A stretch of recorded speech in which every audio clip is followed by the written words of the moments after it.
बिस्मिल्लाहिर्रहमानिर्रहीम। अस्सलाम वालेकुम। उम्मीद है सब खैरियत से होंगे। तो बच्चे हम लोग कर रहे थे चैप्टर नंबर 5 सर्कुलर मोशन का। तो लास्ट टॉपिक आप लोगों ने velocity of hoop and disc की थी, ठीक है। तो जो स्मार्ट सिलेबस के मुताबिक हमारा नेक्स्ट टॉपिक है हमारा बेटा वो है रियल एंड अपेरेंट वेट का, ठीक है। तो सबसे पहले तो ये समझना होगा कि भाई वेट क्या चीज़ है, ठीक है। तो आपको मैंने क्लास में भी अच्छे सर ने पहले बताया हुआ है कि हमारा जो वेट है वो बेसिकली फोर्स ही है, ठीक है। तो ये रियल एंड अपेरेंट का लफ्ज़ हमारे लिए थोड़ा सा नया आ गया, तो इसको हम देखेंगे क्या चीज़ है। तो सबसे पहले जो है वो वेट, बेटा असल में वेट जो है इट्स अ ग्रेविटेशनल पुल, ये फोर्स है। ये ज़मीन की वो फोर्स है जो ज़मीन किसी भी मास के ऊपर लगाती है और उसको अपनी तरफ खींचती है, ठीक है। फोर्स का आपको पता है कि बेटा दो ही चीज़ें होंगी, या तो वो अट्रैक्टिव होगी या रिपल्सिव होगी फोर्स। या तो अपनी तरफ कशिश करेगी या बेटे उसको दफ़ा करेगी। तो जो वेट है वो असल में वो क्या चीज़ होती है कि किसी भी जो सा है मास को अर्थ जिस फोर्स के साथ अपनी तरफ खींचती है, हम उसको क्या कह देते हैं, ये उसका वेट है। तो असल में वेट जो है हम ये कह सकते हैं कि ये एक फोर्स ही है, ठीक है। तो आमतौर पे हम जब वेट करते हैं या मास फाइंड करना, तो आपको पता है कि हम तराजू वगैरह यूज़ करते हैं। तो उसमें भी आप गौर कर लें कि हमारा हमेशा डाउनवर्ड ही उसको लिया जाता है कि ज़मीन की तरफ पे देखा जाता है सारा का सारा। अब अपेरेंट वेट क्या चीज़ है, और ये वेट ही रियल वेट और वेट एक ही चीज़ है, ठीक है। अब अपेरेंट वेट क्या चीज़ है, कहता है किसी वजह से, मोशन की वजह से या वैसे किसी चीज़ की वजह से, फोर्स की वजह से एक बॉडी का कुछ देर के लिए या कुछ टाइम के लिए वेट चेंज हो जाता है। मतलब ये है कि वो फोर्स जिसके साथ ज़मीन उसको अपनी तरफ खींच रही है वो तब्दील हो जाती है। तो उस वेट को हम लोग क्या बोलते हैं, अपेरेंट वेट। तो ये तो जो लिखा हुआ कहता है reading of the weight on the scale of a spring balance is called apparent weight. तो हमारा असल में हर जगह पे ये डेफिनेशन नहीं लगेगी, जो हम अभी केस पढ़ने जा रहे हैं, स्टडी करने जा रहे हैं, उसके अंदर ये हम मास स्प्रिंग सिस्टम या स्प्रिंग बैलेंस यूज़ करते हैं, ठीक है। तो इसलिए उसमें वो बात करता है कि जो असल मास जो है या वेट जो है हमारी बॉडी का बच्चे वो चेंज नहीं होता, वो वही है। अगर 1 किलो की चीज़ तो वो 1 किलो ही रहेगी। हाँ, अब ये चीज़ है कि वेट, क्योंकि आपको पता है कि W=mg, तो g की वैल्यू के चेंज होने की वजह से जो कि ग्रेविटेशनल एक्सेलरेशन है, ठीक है। तो W=mg में जो g है आपकी बेटे, ये है ग्रेविटेशनल एक्सेलरेशन। तो इसकी चेंज होने की वजह से आपका वेट भी चेंज हो जाता है। तो वो जो चेंज है, उस चेंज होने के बाद जो नया वेट है उसको हम अपेरेंट वेट कह देते हैं, जो कि आर्जी तौर पे है, मुकम्मल या परमानेंट नहीं है, तो उसको हम अपेरेंट वेट कह देते हैं। तो अब यही वो चीज़ कहता है कि हम जो स्प्रिंग बैलेंस है, आपको पता है कि हम किस तरह का होता है कि एक स्प्रिंग है, तो हमने उसके मैयर की हुई है वैल्यू, उसके साथ वेट लटका दिया, तो हमें पता है कि वेट जो है वो किधर को एक्ट करता है, हमेशा अर्थ के सेंटर की तरफ को, ठीक है। ये W=mg, क्योंकि बेटे मास तो कांस्टेंट चीज़ है, तो g जो आपकी है ग्रेविटेशनल एक्सेलरेशन कांस्टेंट है, it's always act toward the centre of the earth, ये ज़मीन की तरफ को एक्ट करती है, ठीक हो गया। अब जो स्प्रिंग बैलेंस है, तो आमतौर पे जो हम मेजर करते हैं वेट को, वो स्प्रिंग बैलेंस के जरिए करते हैं, जो आपको अभी इधर पिक्चर में नज़र भी आ रहा है। तो हमें स्प्रिंग के ऊपर एक लाइन नज़र आ जाती है, डॉट, तो जितना वो मूव करता है हम उसको कैलिब्रेट किया होता है उसके साथ। तो असल में हम ये कह देते हैं कि जिस फोर्स के साथ ज़मीन एक मास को अपनी तरफ खींच रही है, मतलब a force exerted by the object on the scale, इसका मतलब है जो हम ये अगर गौर करो पत्थर नीचे को जा रहा है तो वो भी एक फोर्स लगा रहा है स्प्रिंग के ऊपर, ठीक है। तो ये कहता है कि जितनी फोर्स एक मास जो है एक स्प्रिंग के ऊपर लगाएगा, असल में वो इक्वल है किसके, उसके अपेरेंट वेट के, ठीक है। इसके वेट के इक्वल है, मतलब जितनी फोर्स के साथ वो ज़मीन उसको अपनी तरफ खींच रही है, वो उतनी फोर्स ही स्प्रिंग के ऊपर लगा रहा होगा, ठीक है। तो मतलब कि अपने वेट के बराबर फोर्स स्प्रिंग के ऊपर लगाता है। तो कहता है ये हमारे पास उसके वेट के बराबर आएगा, लेकिन ये कहता है कि भाई this is not always true, हमेशा ये बात सच नहीं है। इसी वजह से मतलब, या अगर तो ये होता कि हर कंडीशन के अंदर ये चीज़ सेम होती कि जो रियल और अपेरेंट वेट है, या जो बेटे स्प्रिंग के ऊपर जो फोर्स लग रही है वो सेम रहती, तो हम ये कह देते कि ये दोनों रियल वेट है। लेकिन क्योंकि स्प्रिंग के ऊपर लगने वाली फोर्स चेंज हो जाती है मुख्तलिफ हालतों में, आगे हम वही हालतें सारी की सारी देखेंगे, तो इसलिए हम उसको अपेरेंट वेट का नाम दे देते हैं, ठीक है। तो अगर आपको याद हो कि बेटा जो फोर्स स्प्रिंग के ऊपर लग रही है हम उसको टेंशन कह देते हैं। तो असल में टेंशन क्या चीज़ है, तनाव जो है किसी भी वायर के अंदर, वो क्या है बेटे, it's equal but opposite force to the weight, कि जितना हम वजन या फोर्स लगाते हैं उसके बिल्कुल इक्वल और अपोजिट जो लगती है। फॉर एग्जांपल दो बंदे एक रस्सी को खींच रहे हैं, तो हम ये कह देंगे उनके दरमियान जो रस्सी है वो तनाव में है, टेंशन में है, ठीक है। ये टेंशन भी असल में फोर्स ही है। तो इधर हम लोग जो जिक्र कर रहे हैं वेट है बेटे वो भी फोर्स है, ठीक है। हम टेंशन की बात कर रहे हैं तो टेंशन भी बेटे फोर्स ही है, ठीक है। और फोर्स आपको न्यूटन के लॉ के मुताबिक तो पता ही है आपको क्या फोर्स है। सेम ये दूसरी डायग्राम के अंदर देखें कि अगर वेट हमारा बेटे डाउनवर्ड एक्ट कर रहा है तो टेंशन बिल्कुल उसके equal but opposite upper direction के अंदर टेंशन होती है। इसी वजह से जैसे ही आप कोई वजन वगैरह लटकाते हो किसी तार के साथ तो आपने देखा होगा कि वो ढीली ढाली से तनाव में जो कहते हैं ना कि तनी गई है तार पूरी की पूरी, तो वो टेंशन उसमें पैदा हो जाती है जब हम उसके साथ कोई ना कोई मास या वेट लटकाते हैं। तो अब हम अपने आज के जो सा ना अब रियल और अपेरेंट वेट की कुछ डेरिवेशन हैं मुख्तलिफ हालतों के अंदर चेक करेंगे कि अगर चेंज होता है, अगर हमारा वेट चेंज हो जाता है और अपेरेंट वेट जो होता है तो किन हालतों में कैसा होगा, ये क्या चीज़ होगी, ठीक है। तो इधर हमें एक चीज़ समझ आ गई कि भाई जो स्प्रिंग के अंदर टेंशन होगी वो फोर्स जो स्प्रिंग के ऊपर मास लगाएगा वो हमारा अपेरेंट वेट है, लेकिन जिसके साथ ज़मीन उसको अपनी तरफ खींचेगी वो रियल वेट है। तो अगर कंसीडर करो कि एक लिफ्ट है हमारे पास, ठीक है, क्या है, लिफ्ट है, उस लिफ्ट के अंदर ही हम लोगों ने एक मास को एक मास स्प्रिंग सिस्टम के बैलेंस स्प्रिंग बैलेंस के साथ लटकाया हुआ है और एक आदमी भी उधर खड़ा है, ठीक है। अब आपको पता है कि बेटे स्प्रिंग जो बैलेंस होता है वो बिल्कुल उतना ही वजन दिखाता है जितना उसका होता है असल में मास का, ठीक है। तो वेट उसका जो है नीचे को एक्ट करेगा, टेंशन अबाव को एक्ट करेगी और यही टेंशन जो है वो लगाएगा किसके ऊपर, स्प्रिंग के ऊपर, जो कि जिसकी वो नीडल है वो मूव करेगी और हमें बताती है कि वजन कितना। तो कहते हैं reading of the spring balance indicates tension in the spring. तो असल में जो स्प्रिंग बैलेंस की रीडिंग है वो हमें टेंशन बताती है कि भाई स्प्रिंग के अंदर कितनी टेंशन है, और यही टेंशन जो कैप टी के साथ रिप्रेजेंट करता है यही आपका क्या है असल में अपेरेंट वेट है। और कहता है इसकी वैल्यू किस पे डिपेंड करती है, एक्सेलरेशन ऑफ लिफ्ट, ठीक है। तो कंसीडर ये कर लिया कि हमारे पास एक मास है, उसको हमने स्प्रिंग बैलेंस के साथ लगाया हुआ है, उसको हमने लिफ्ट के अंदर रख दिया है। और लिफ्ट के अंदर क्यों रखा है कि लिफ्ट को हम मूव कर सकते हैं ऊपर नीचे, ठीक हो गया। तो ये कुछ इस किस्म का आपका स्प्रिंग बैलेंस होगा। ये पॉइंटर नजर आ गया कि जितनी ये ऑब्जेक्ट आपने जो लगाया हुआ है जितनी टेंशन इसके अप्लाई करेगा, हमें उसी टेंशन को कैलिब्रेट किया हुआ वेट के साथ, तो हमें पता चल जाएगा कि कितना वेट है इसका। तो कहते हैं हमें बेसिकली चार मुख्तलिफ हालतों के अंदर देखना पड़ेगा कि क्या है। पहली चीज़ कि जब आपकी रियल और अपेरेंट वेट क्या होगा कि जब आपका ऑब्जेक्ट या पूरी की पूरी लिफ्ट ही रेस्ट पे है या यूनिफॉर्म वेलोसिटी मतलब कि कांस्टेंट वेलोसिटी के साथ मूव कर रहा है। और तुम्हें आप लोगों को पता है कि बेटे कांस्टेंट वेलोसिटी का मतलब क्या होगा कि उसकी एक्सेलेरेशन है ही नहीं, ठीक है, कि उसकी एक्सेलेरेशन जीरो है। कांस्टेंट वेलोसिटी ने कि उसकी वेलोसिटी या स्पीड तब्दील नहीं हो रही, जिसका मतलब एक्सेलेरेशन जीरो है। फिर हम देखेंगे उस वक्त अपेरेंट वेट को देखेंगे कि रियल वेट और अपेरेंट वेट में क्या फ़र्क है जब ये लिफ्ट ऊपर को मूव करेगी, एक्सेलरेटिंग अपवर्ड डायरेक्शन। उसके बाद फिर हम इसको देखेंगे कि भाई जब हमारी लिफ्ट ज़मीन की तरफ को एक्सेलरेटिंग डाउनवर्ड एक्सेलरेट करेगी। और फिर जो आखिरी केस है वो क्या देखेंगे कि जब हमारी बॉडी फ्रीली फॉल कर रही है under the action of gravity, मतलब हमने कोई फोर्स लगाना नहीं शुरू की। ये बात याद रखिएगा, जो एक्सेलरेशन डाउनवर्ड डायरेक्शन में है ये भी कंट्रोल्ड है, मतलब हम अपने हिसाब से उसको एक्सेलरेट करवा रहे हैं। लेकिन जो फ्रीली फॉलिंग है इसमें हमारा कंट्रोल ख़त्म हो जाता है। जिस तरह आपका जहाज़ नीचे गिरता है या पैराग्लाइडर पैराट्रूपर है आपका जो पैराशूट से जंप करता है, तो पैराशूट खोलने से पहले वो जो क्या है वो फ्री फॉल कर रहा होता है under the action of gravity.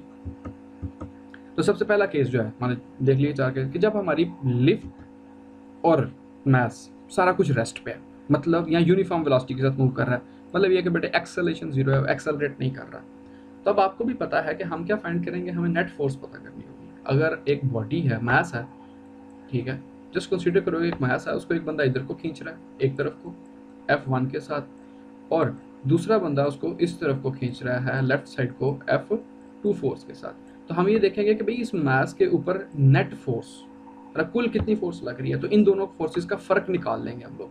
तो सेम सिनेरियो इसके साथ इधर होगा हमारे पास, क्योंकि देखो टेंशन भी फोर्स जो कि ऊपर को लग रही है, वेट भी फोर्स जो कि डाउनवर्ड लग रही है। तो नेट फोर्स हम देखेंगे कि भाई इस मास के ऊपर कितनी लग रही है, और वही जो है हमारे पास क्या होगा, बेसिकली वेट होगा इसका।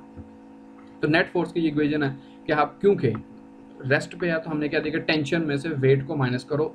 मतलब जिस तरह आपके पास ये एग्जांपल थी मास वाली कि एक फोर्स में से दूसरी फोर्स को माइनस कर दो, F1 कर दो, तो ये आपके पास नेट फोर्स आएगी। तो वही चीज़ कि हम नेट फोर्स फाइंड करेंगे, टेंशन भी फोर्स और बेटे वेट भी जो है ये भी फोर्स है, तो एक फोर्स में से दूसरी फोर्स को माइनस करेंगे तो हमारे पास क्या आ जाएगी, नेट फोर्स आ जाएगी, ठीक है। और क्योंकि वेट और टेंशन की डायरेक्शन अपोजिट है इसलिए ये ऐड नहीं हो रहे बल्कि सब्ट्रैक्ट हो रहे।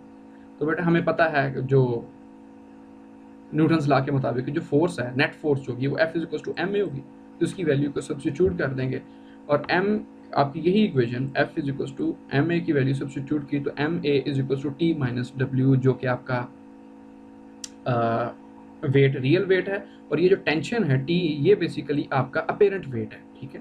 मतलब ये वो वेट है जो स्प्रिंग के ऊपर जाहिर हो रहा होगा, ठीक है, जो स्प्रिंग आपको स्प्रिंग बैलेंस आपको शो कर रहा होगा, ठीक है। तो अब बच्चे इसमें हमें पता है, अभी सिचुएशन हमने जो केस नंबर 1 का लिया हुआ उसमें हमने खुद लिया हुआ है कि जो एक्सेलरेशन है वो 0 है, मतलब या तो ये यूनिफॉर्म वेलोसिटी के साथ मूव कर रहा है या फिर ये क्या कर रहा है कि मूव ही नहीं कर रहा, तो एक्सेलरेशन क्या है, 0 है।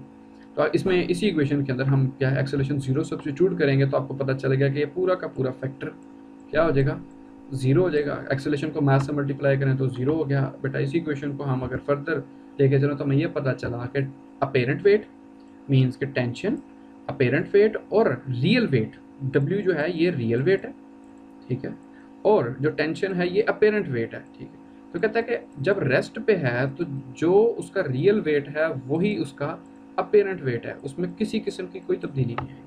मतलब बच्चे अगर हम ये कहते हैं कि 1 न्यूटन की फोर्स वो स्प्रिंग पे लगा रहा है तो असल में भी उसकी 1 न्यूटन फोर्स ही होगी जिसके साथ ज़मीन उसको अपनी तरफ खींच रही है, ठीक है। तो ये है हमारे पास क्या, जब रेस्ट के ऊपर है तो टेंशन, स्प्रिंग की रीडिंग और जो उसका हकीकी वजन है वो भी बराबर होंगे, वो तब्दील नहीं होंगे।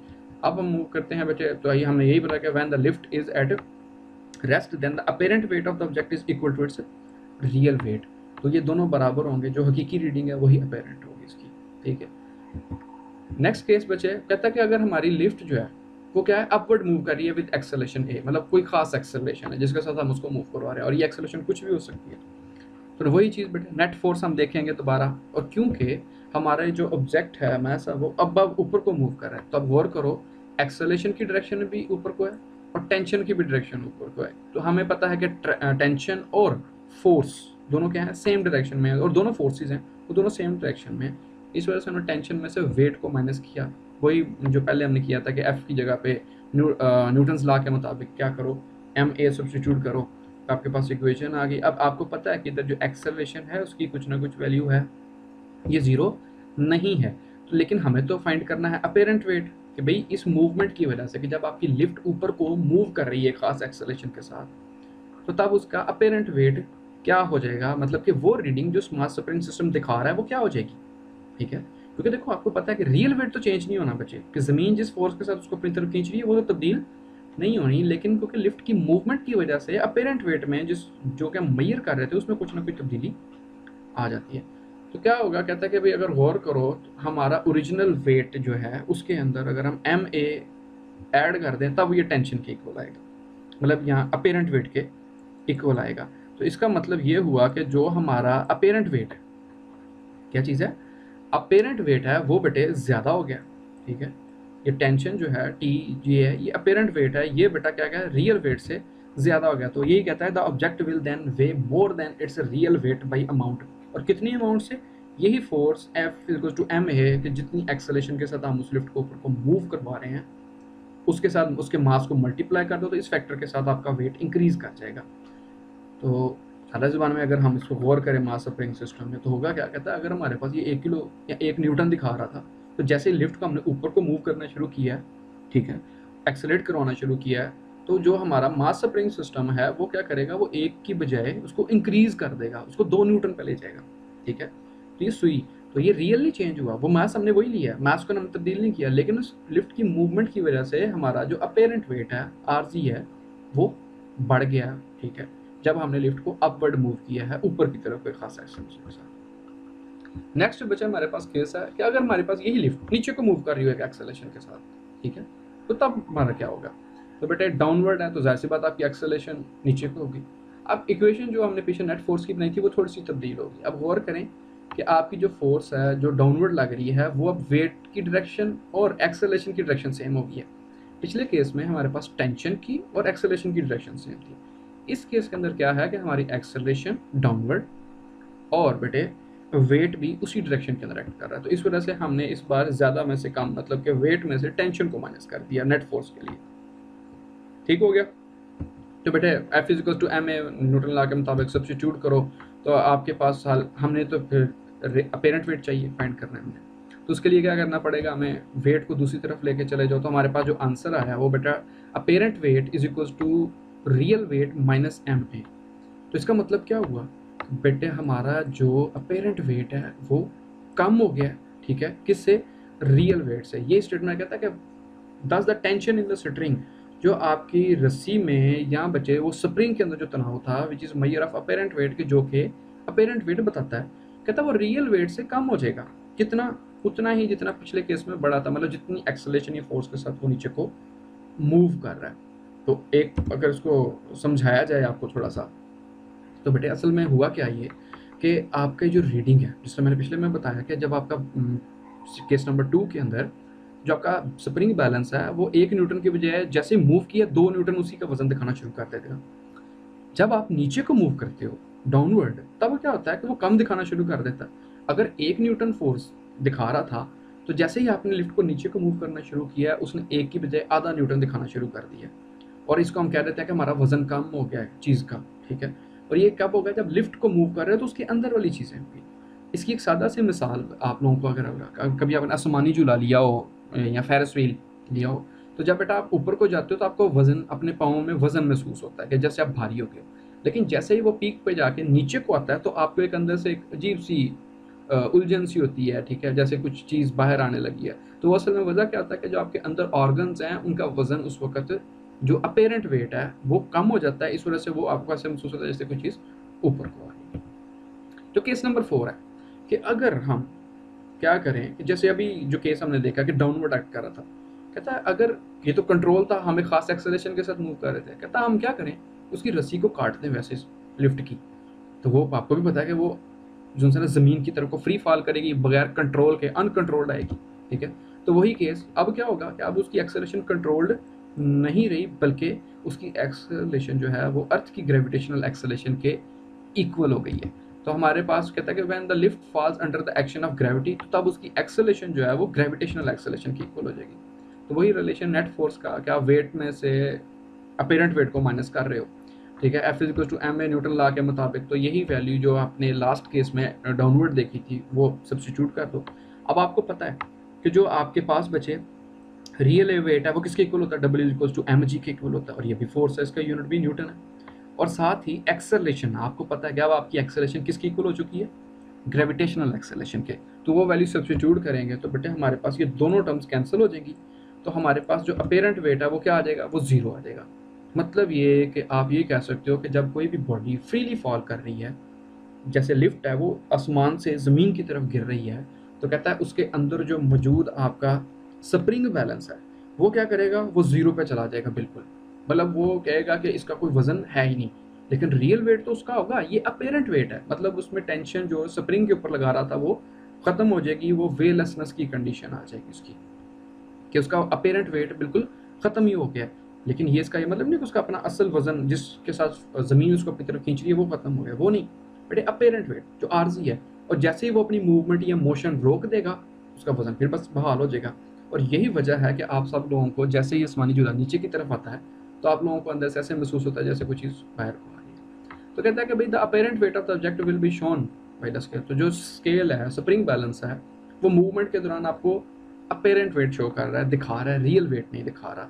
लेकिन जब मूवमेंट के दौरान आपने केस नंबर 1 में देखा कि जब वो रुका हुआ है तो रियल और अपेरेंट वेट दोनों बराबर हैं, वो चेंज नहीं होते, ठीक है। लेकिन जैसे ही वो एक्सेलरेट करता है या मूव करती है लिफ्ट आपकी ऊपर को या नीचे को, तो उसके बेटे अपेरेंट वेट जो है वो चेंज हो जाता है। तो कहता है हमें ये चीज़ें क्लियर हो गई यहाँ पे कि ये इक्वल है but opposite to the force required to stop it from the falling in the frame of reference.